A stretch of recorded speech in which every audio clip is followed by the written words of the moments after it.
وزير الشباب والرياضة عبد الرحمن حماد يباشر زيارته التفقدية لمنشآت قطاع الرياضة بولاية قسنطينة بعد ذهابه لولاية عنابة صباح اليوم. أيضا النقطة الأولى كانت زيارة ملعب شهيد حملاوي داودي سليمان، والملاحق تابعة له أين تلقى شروحات حول الصيانة الدورية للأرضية.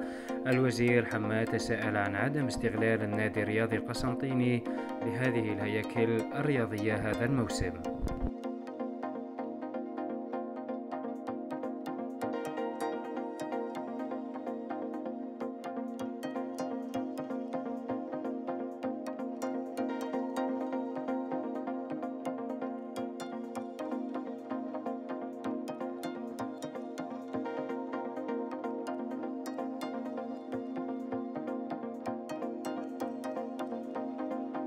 إن أعجبك الفيديو لا تنسى الإعجاب والاشتراك في القناة.